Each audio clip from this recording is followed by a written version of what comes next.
ଆପଣଙ୍କୁ ଘାଣ୍ଟ ତରକାରୀ ସାଙ୍ଗରେ କ'ଣ ଆଇଟମ୍ ଖାଇବାକୁ ଭଲ ଲାଗେ କହିଲେ? ଆକ୍ଚୁଆଲି ମୋତେ ନା ସବୁବେଳେ ଦହିର ଗୋଟେ ଆଇଟମ୍ ପସନ୍ଦ। ସେ ଦହି ବାଇଗଣ ହଉ ବା ସାଲାଡ଼ ହଉ ଯେମିତି ବି ହଉ, କିନ୍ତୁ ଯେକୌଣସି ଫର୍ମରେ ଦହିର ଗୋଟେ ଆଇଟମ୍ ମୋର ପସନ୍ଦ। ତ ଆଜି ଦହିରେ ଗୋଟେ ନୂଆ ରେସିପି ଟ୍ରାଏ କରିଥିଲି। ତେବେ ଚାଲନ୍ତୁ ତାକୁ ଆଜି ଆମେ ଦେଖିବା ଏ ଭିଡ଼ିଓରେ। ହାଏ ହ୍ୟାଲୋ ନମସ୍କାର ସମସ୍ତଙ୍କୁ।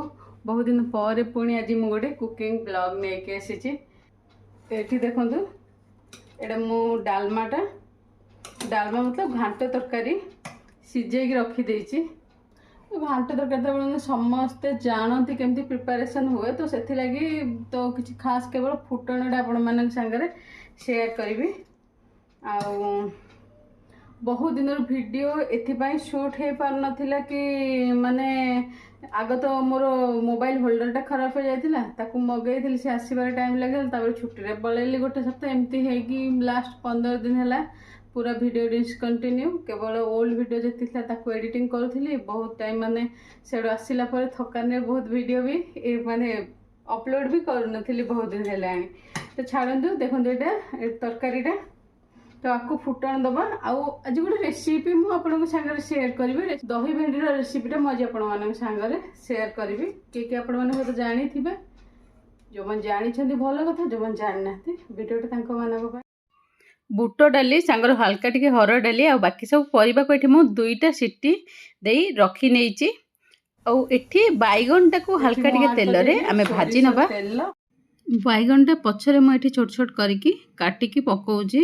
ଆପଣମାନେ ଚାହିଁଲେ ବଡ଼ ବଡ଼ କରିକି ଡାଇରେକ୍ଟ କାଟିକି ବି ତରକାରୀରେ ଆଡ଼୍ କରିପାରିବେ। ଘାଣ୍ଟ ତରକାରୀରେ ବିନା ପିଆଜ ରସୁଣରେ ଆମେ ଘାଣ୍ଟ ତରକାରୀରେ ପ୍ରିପାରେସନ୍ କରିନେବା। ବାଇଗଣଟା ତ ଆପଣ ଜାଣିଥିବେ 2 ମିନିଟ୍ରେ ମାତ୍ର ସିଝିଯିବ।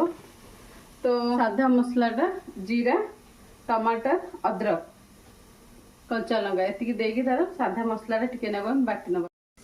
ଏଠି ଦେଖନ୍ତୁ, ଲଙ୍କା, ଅଦା, ଜିରା ଆଉ ତା ସାଙ୍ଗରେ ଟମାଟର।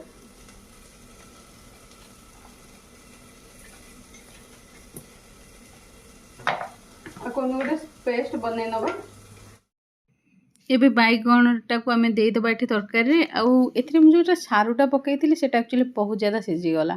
ସାରୁର କେବେ କିଛି ମାନେ ମେଜରମେଣ୍ଟ ରହେନି, କେଉଁ ସାରୁଟା ବହୁତ ଜ୍ୟାଦା ସିଝିଯାଏ, କେଉଁଟା କମ୍ ସିଝିଯାଏ। ସେଥିଲାଗି ତରକାରୀଟା ବହୁତ ଜ୍ୟାଦା ମାନେ ଖୋଲିଗଲା ଭଳିଆ ଲାଗୁଛି, କିନ୍ତୁ ସାରୁଟା ହିଁ ସେମିତି କରିଦେଇଛି ତାକୁ। ଆଉ ଏବେ ଆମେ ଆର ଫୁଟଣ ଦେବା ପାଇଁ ସୋରିଷ ତେଲ ଆଡ଼୍ କରିଦେଇଛି। ମୁଁ ସେଥିରେ ଜିରା ଆଡ଼୍ କରିଦେଇଛି, ଆଉ ଯେଉଁ ବଟା ମସଲାଟା ରଖିଥିଲି ତାକୁ ଆଡ଼୍ କରିଦେଇଛି। ବହୁତ ହି କମ୍ ସମୟରେ ଆମର ଏ ସାଧା ମସଲାଟା ନା ପିଆଜ ନଥିଲେ ବହୁତ ହି କମ୍ ସମୟରେ ମସଲାଟା ସିଝିଯାଏ, ମାନେ କଷିଯାଏ। ଆଉ ଦେଖନ୍ତୁ, ଏଠି କଲର୍ ପାଇଁ ଟିକେ ଆମେ କାଶ୍ମୀରୀ ଲାଲ ମିର୍ଚ ପାଉଡ଼ର ଆଡ଼୍ କରିଦେବା।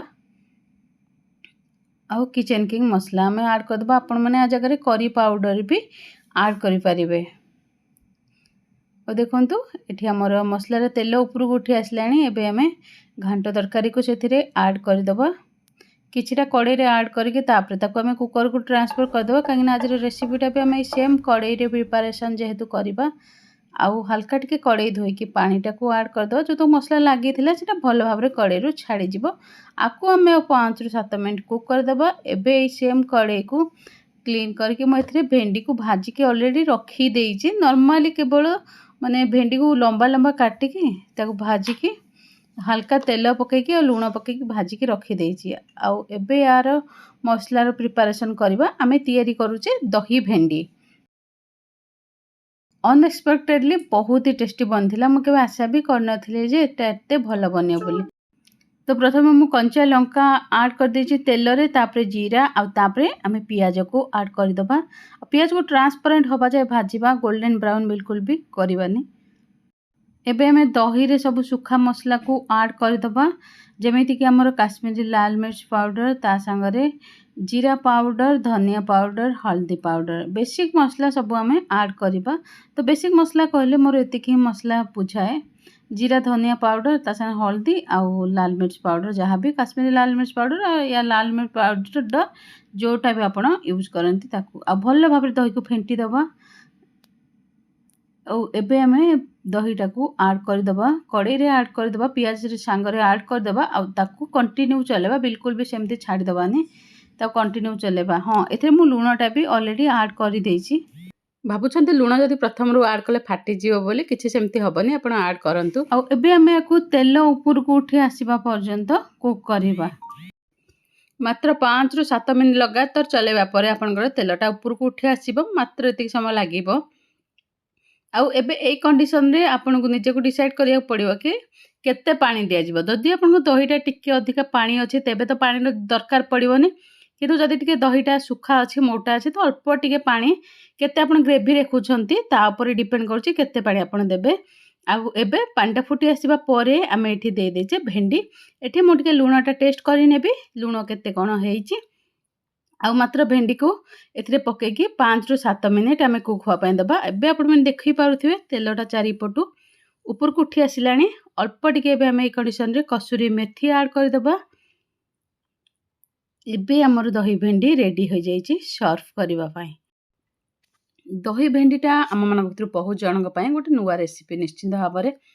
ଆଉ ଆପଣମାନେ ୟାକୁ ଘରେ ଟ୍ରାଏ କରନ୍ତୁ। କେମିତି ଲାଗିଲା ମୋତେ କମେଣ୍ଟ ବକ୍ସରେ କମେଣ୍ଟ କରି ନିଶ୍ଚିନ୍ତ ଭାବେ ଜଣାନ୍ତୁ। ଭିଡ଼ିଓ ପସନ୍ଦ ଆସିଲେ ଭିଡ଼ିଓକୁ ଲାଇକ୍ ଆଉ ସେୟାର କରିବାକୁ ଭୁଲନ୍ତୁ ନାହିଁ। ଆଜି ପାଇଁ ଭିଡ଼ିଓରେ ଏତିକି। ରହୁଛି। ନମସ୍କାର। ଜୟ ଜଗନ୍ନାଥ।